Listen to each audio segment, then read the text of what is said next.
Issue है किसानों वाला, उस पे तो बोलूंगा तो कंट्रोवर्सी हो जाएगी। ये अखबार वाले ऐसा कर देते हैं कि मैं 2 हफ्ते तक ये इंतजार करता हूं कि दिल्ली से कोई टेलीफोन तो नहीं आ रहा है।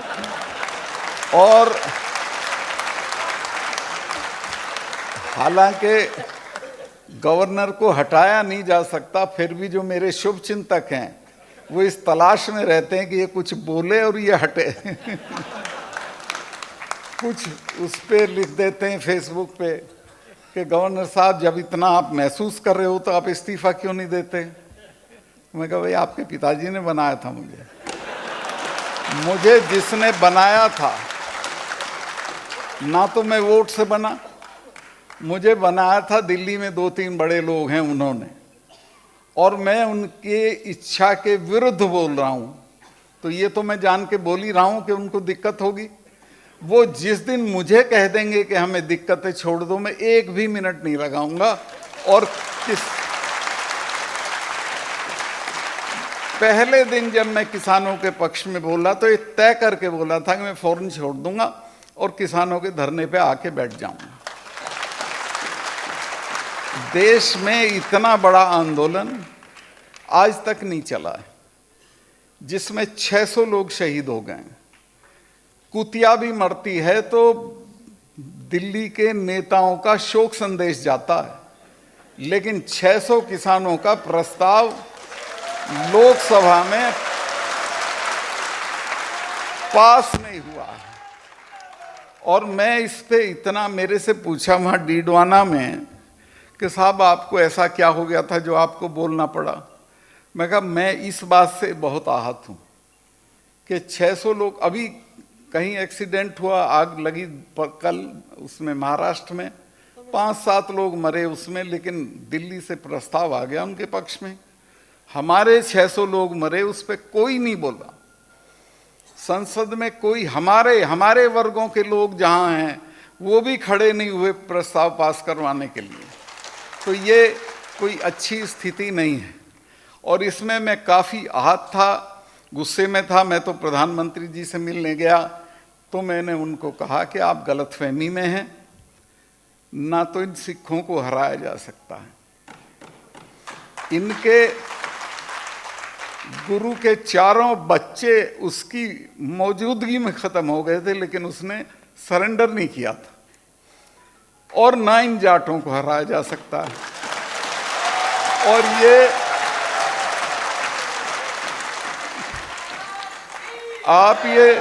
आप ये सोचते हो कि ऐसे ही चले जाएंगे, इनको कुछ ले दे के भेज दो। और दो काम मत करना, एक तो इन पे बल प्रयोग मत करना, दूसरे इनको खाली हाथ मत भेजना, चूंकि भूलते भी नहीं है, 300 साल तक नहीं भूलते हैं। मिसेस गांधी ने जब अकाल तख्त तोड़ा तो उसके बाद उसने अपने फार्म हाउस पे महामृत्युंजय का यज्ञ करवाया। मुझे अरुण नेहरू मेरे अच्छे दोस्त थे, उन्होंने बताया कि सत्ताल भाई, मैंने कहा कि फूफी तुम तो ये मानती नहीं थी, ये क्यों कर रही हो। तो उसने कहा तुझे पता नहीं है, ये जो अकाल तख्त तोड़ा है जिनका, ये तो 600 साल भी नहीं भूलते। मैं श्योर हूं कि ये मुझे मारेंगे। मैंने इंदिरा जी को ये इल्हाम था कि मारेंगे और उन्होंने मारा। जनरल वैद्या को उन्होंने पूना में जाके मारा, जनरल डायर को लंदन में जाके मारा। तो मैंने ये भी कहा कि इन कौमों की पेशेंस का टेस्ट मत लो। परसों के एक डिस्कशन में 2 जनरल्स ने कहा है कि इस किसान आंदोलन का असर भारत की सेनाओं के ऊपर भी पड़ रहा है। कुछ भी हो सकता है, आज आप ताकत में हो, घमंड में सब कर रहे हो, लेकिन आपको ये पता नहीं इसके क्या क्या नतीजे हो सकते हैं। कारगिल होता है तो इन्हीं किसानों के 20-20 साल के लड़कों को उस पे चढ़ा देते हो पहाड़ी पे। कारगिल में मैं ये मानता हूं कि सरकार की असफलता थी कि कारगिल में वो लोग घुसे, और उसका दाम हिंदुस्तान के किसानों के बच्चों ने चुकाया। 20-20 साल के बच्चे, दुनिया में कोई ऐसी लड़ाई नहीं हुई कि दुश्मन ऊपर बैठा और आप नीचे से रेंगते हुए जा रहे हैं और गोली खा के चिड़िया की तरह मर रहे हैं। तो ये जो है, ये अन्याय हमारे ही साथ होता है, लेकिन इसमें किसी ना किसी दिन लोग रिएक्ट कर जाते हैं। मैं नहीं चाहता कि कोई ऐसा दिन आए जब ये किसान लोग रिएक्ट कर। अभी तो किसानों ने एक कंकड़ भी नहीं मारी है किसी के। वो जो कहते हैं कि जी लाल किले वाली घटना, उसका किसान आंदोलन से कोई ताल्लुक नहीं था। वो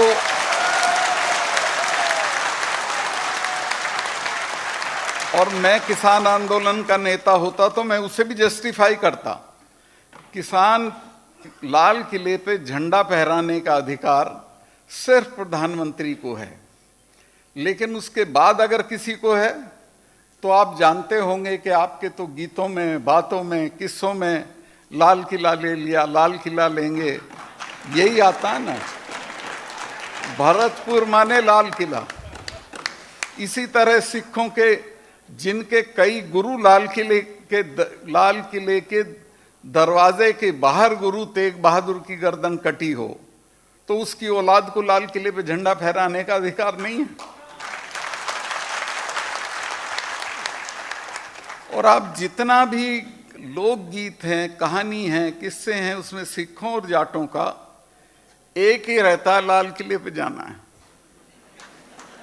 जब चौधरी साहब की पार्टी हरियाणा में बिल्कुल नहीं थी और देवीलाल जी के पास में और बागड़ी जी गए और हमने कहा चौधरी साहब पार्टी ज्वाइन कर लो, उन्होंने कहा नहीं, काहे की पार्टी है तुम्हारी, मैं नहीं ज्वाइन करता।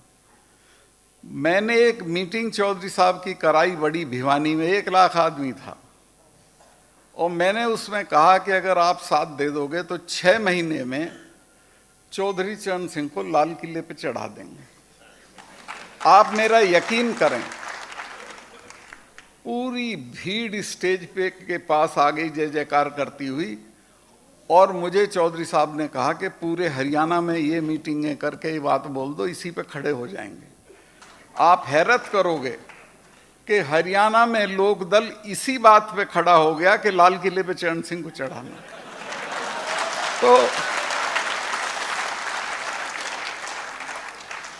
हमारा तो वो सपना रहा है शुरू से, और हमारे इमेजिनेशन का हिस्सा रहा है, हमारे इतिहास का हिस्सा रहा। इसी तरह सिखों के इतिहास का हिस्सा रहा।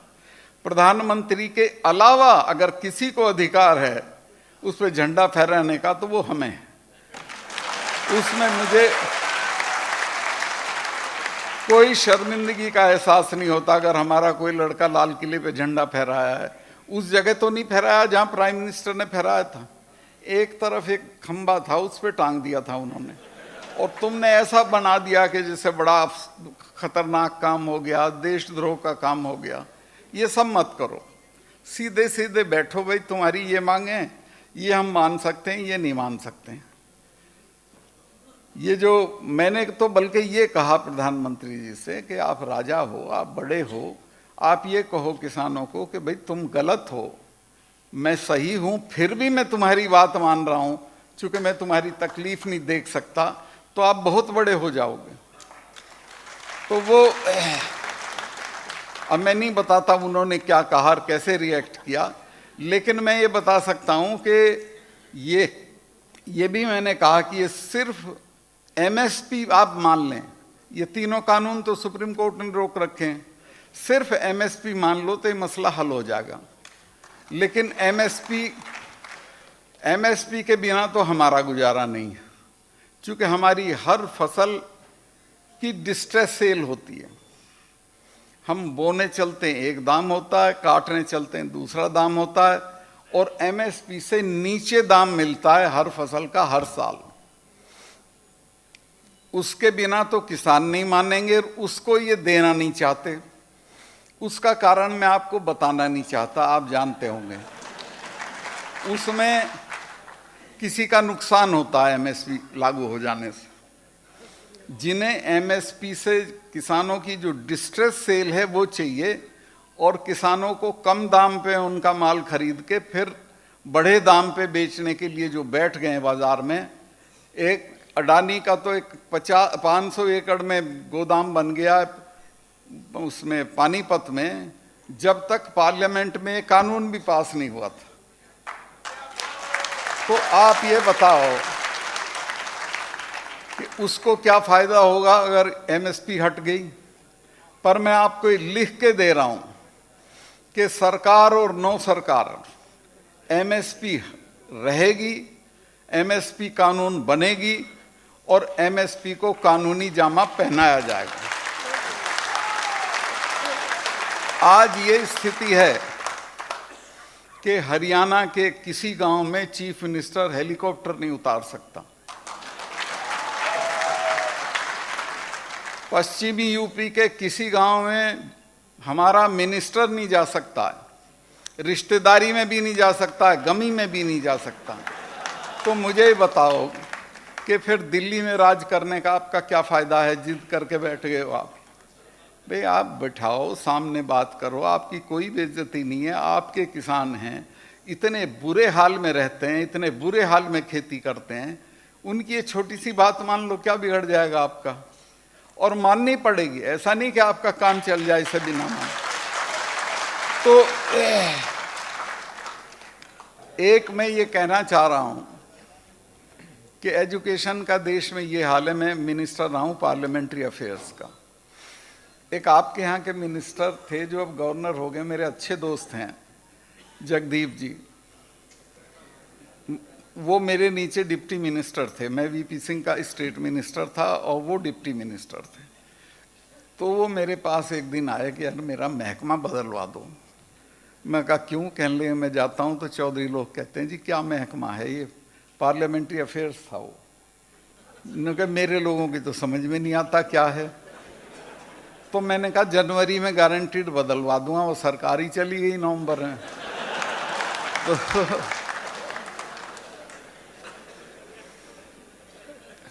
ये जो पार्लियामेंट्री अफेयर्स मिनिस्टर होकर मैंने देखा कि देश की संसद में पिछले 70 साल तो नहीं हुए, संसद को तो कम ही साल हुए हैं, एक बार भी शिक्षा पे बहस नहीं हुई है। बजट पास होता है तो बहुत महकमों पे बहस हो के तब पास होता है, लेकिन शिक्षा का बजट बाकी जो 6, 7, 8 महकमे रह जाते हैं उनके साथ क्लब करके, इकट्ठा करके और बिना बहस के पास कर दिया जाता है, जिसे गिलोटिन करना यानी फांसी देना कहते हैं। तो शिक्षा के बजट को पिछले जब से संसद है तब से आज तक गिलोटिन किया गया, कभी उस पर बहस नहीं हुई। और आज तक 6% बजट के टोटल का 6% से ज़्यादा उस पर खर्चा नहीं हुआ है। और नतीजा ये है कि पूरी दुनिया में इंग्लैंड की एक यूनिवर्सिटी है जिससे 170, 160, 100, 110 इतने नोबेल प्राइज विनर हैं। अमेरिका की 7-8 यूनिवर्सिटी हैं। और हिंदुस्तान में कितने नोबेल प्राइज विनर हैं? 11 हैं, जिनमें 6 विदेश में हैं। एक मदर टेरेसा है, एक रविंद्रनाथ टैगोर है। तो शिक्षा के बूते पे 5 आदमी भी हमने ऐसे पैदा नहीं किए जिनको नोबेल प्राइज मिल सकता हो, क्योंकि हमारी शिक्षा की वो क्वालिटी नहीं है। हमारी शिक्षा की क्वालिटी कैसे हो? हम तो 6% से ज़्यादा खर्चा ही नहीं करते हैं। और एक मैंने वो जिक्र किया आपको कि वो 14 तल्ले का मकान रखेंगे, एक मंजिल पे कुत्ते रहेंगे, एक पे चाबियां रहेंगी, एक पे ड्राइवर रहेंगे, लेकिन शिक्षा के लिए एक धेले की चैरिटी नहीं करेंगे। दुनिया के बड़े लोग, लॉर्ड गिल्डॉफ है, बहुत बड़ा म्यूजिशियन है इंग्लैंड का, अपनी सारी आमदनी दे देता है एजुकेशन के लिए, अपने लिए, अफ्रीका के गरीब बच्चों की एजुकेशन के लिए। और जहां जहां दुनिया के राज्याध्यक्षों की मीटिंग होती है वहां जाके उनसे कहता है 2 पैसा मांगता है। ऐसे ही लेवी है, एक लीवी करके है, ये दोनों संगीतज्ञ हैं। ये जो आपका माइक्रोसॉफ्ट वाला है, इसने अपनी पूरी दौलत का करीब 90-95% दान में दे रखा है शिक्षा के लिए। लेकिन हमारे यहाँ जो ये पैसे वाले हैं, लड़की की शादी में चेक से 300 करोड़ रुपया खर्चा हुआ है, और बिना चेक कितना हुआ होगा आप अंदाजा लगा लो। ये करेगा, लेकिन एक पैसा सिपाहियों को या हमारे इनको शिक्षा वालों को, हमारी संस्थाओं को दान नहीं देगा यहाँ का।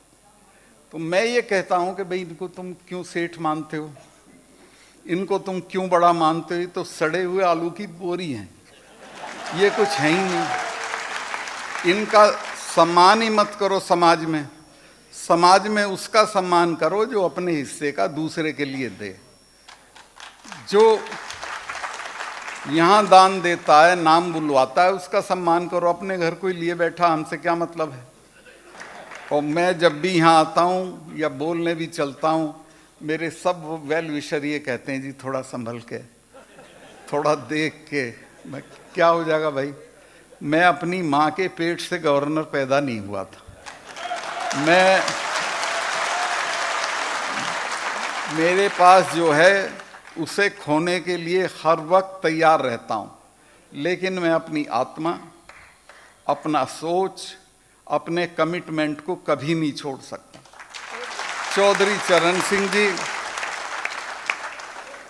मैं उनके सानिध्य में क्या, मैं तो कहूँ उनके चरणों में बैठ के काम किया। एक ही बात कहते थे, उनकी बहुत सारी बातें जो याद रखनी चाहिए, लेकिन वो ये कहते थे कि अपने वर्गों के सवाल पे कभी समझौता मत करो। अपने वर्गों के सवाल पे जो तुम्हारे पास हो उसे छोड़ने के लिए तैयार रहो, लेकिन समझौता मत करो। बहुत सी उनकी कोटेशन एक हैं, वो कहते हैं कि दिल्ली, एक किसान को एक निगाह अपने खेत पे और एक दिल्ली पे रखनी चाहिए। दिल्ली का रास्ता खेत से होके जाता है। तो बहुत बातें थी जिसमें ये खास थी कि अपने वर्गों के हितों पे कभी कोई समझौता मत करो। तो मेरा भी वही एटीट्यूड है कि मैं कुछ भी छोड़ सकता हूँ, लेकिन मैं ये नहीं देख सकता कि किसानों के साथ जुल्म हो रहा हो, वो हराए जा रहे हों, उन्हें भगाया जा रहा हो और हम अपना पद लिए बैठे रहें। तो इससे बड़ी लानत की कोई बात नहीं है। टिकैत का लड़का जिस रात रोया है, रोते ही कई हजार आदमी उसके घेर पे पहुंच गया, और अगले दिन वहां पंचायत थी। मैंने 11 बजे रात को किसी बड़े नेता को जगा के कहा कि मेरा हाथ जोड़ के निवेदन है कि इसको आज मत गिरफ्तार करो। वो मेरे से सहमत थे। उन्होंने कहा कि हाँ, कल की पंचायत में हिंसा हो जाएगी। मैं कहा हिंसा नहीं चाहते हो तो उन्होंने कहा तुम सॉर्ट आउट करो इसको। मैं कहा मैं कर दूंगा, मेरी एक शर्त है कि क्या कि इसको आज मत गिरफ्तार करो, कल कर लेना। आज ये जो रोया है इसका असर चला गया नीचे तक। सबसे पहले जींद जिले के लोग सड़क पे आए। तो ये पता नहीं कहाँ तक बात जाएगी। तो वो मैं उनका धन्यवाद करता हूँ, 1 मिनट में मान गए। उन्होंने कहा मैं अभी सब फोर्सेस को वापस बुलाता हूँ, तुम उसको को मेरे से बात कर ले। उसने फौरन फ़ोन किया, बात हो गई। उन्होंने कहा अपने भाई को कहना पंचायत में कोई हिंसा नहीं होगी। उसने कहा जी मेरी गारंटी है नहीं होगी। और वो बाहर है, उस दिन से आज तक गिरफ्तार तो नहीं हुआ। तो असली बात यह है कि जो ऐसे मौके होते हैं उनको अवॉइड किया जाता है। सरकार में भी ऐसे लोग हैं जो किसानों के पक्ष के हैं, ऐसा नहीं है कि नहीं है सर, लेकिन एक आध आदमी के सर में ताकत इतनी घुस गई है कि उसको जमीन नहीं दिखती। लेकिन हमारे गांव में कहते हैं कि घमंड तो रावण का नहीं रहा था। किसी ना किसी दिन ये बात समझ में आ जाएगी कि ये गलत है, और मुझे लग रहा है बहुत जल्दी आ जाएगी ये बात समझ में। और किसान दिल्ली से हार के नहीं आएंगे। उन्होंने भी तय कर रखा है कि हम इस काम को पूरा ही करके जाएंगे। 1 साल लगे, 2 साल लगे, 3 साल लगे, 4 साल लगे, वो जीत के आएंगे, कामयाब होके आएंगे। चूंकि वो अपने लिए नहीं लड़ रहे हैं। एक और दिलचस्प बात बताता हूँ इस देश की। यहाँ ये प्रचार होता जी ये तो 3 स्टेट का झगड़ा है सिर्फ, पंजाब, राजस्थान और हरियाणा का नहीं, पंजाब, हरियाणा, राजस्थान का कुछ टुकड़ा और वेस्टर्न यूपी का कुछ टुकड़ा, वो गलत फहमी में है। जब ये किसानों ने बंद की कॉल दी तो मैं उसके अगले दिन मेघालय गया था, तो मैंने पता किया तो उन्होंने कहा जी यहाँ के किसान भी बंद कर रहे थे। आप अंदाज लगाओ, जब मेघालय का किसान भी इनके साथ है तो ये देश में अकेले कैसे हैं। ग्वालियर से मुझे किसान जो मेरे जानने वाले हैं उनके फ़ोन आए कि जी हम आ तो सकते नहीं हैं यहाँ, लेकिन आप ये बता देना कि हम इनके साथ हैं। तो ये बहुत बड़ा आंदोलन है, इतना बड़ा आंदोलन कभी हुआ नहीं है। और मील साहब, ये पैसे तो आते जाते हैं, इनकी मदद करो और इनको कामयाब करो।